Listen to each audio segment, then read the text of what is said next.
સુરતમાં gas cylinder પુરવઠા અને વધતી માંગને ધ્યાનમાં રાખી જિલ્લા કલેક્ટર ડોક્ટર સૌરભ પારધીની અધ્યક્ષતામાં હાઈ લેવલ બેઠક યોજાઈ હતી। સંબંધિત વિભાગો, ગેસ કંપનીઓ અને એજન્સીઓ સાથે ચર્ચા કરી પરિસ્થિતિનું સમીક્ષણ કરવામાં આવ્યું। સુરત જિલ્લા કલેક્ટર ડોક્ટર સૌરભ પારધીની અધ્યક્ષતામાં ગેસ પુરવઠા અંગે મહત્વપૂર્ણ બેઠક યોજાઈ હતી। બેઠકમાં ગેસ સિલિન્ડરનું ભારણ ઓછું થાય તે માટે વિવિધ પ્રયાસો અંગે ચર્ચા કરવામાં આવી અને એક વિશેષ કમિટીની રચના કરવામાં આવી।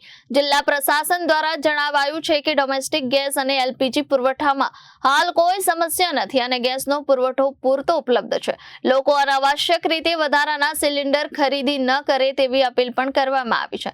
હાલ ઉદ્યોગ અને કમર્શિયલ ગેસ સિલિન્ડર મેળવવામાં તકલીફ અનુભવાઈ રહી છે, પરંતુ રાજ્ય સરકારની માર્ગદર્શિકા મુજબ પુરવઠો આપવામાં આવી રહ્યો છે।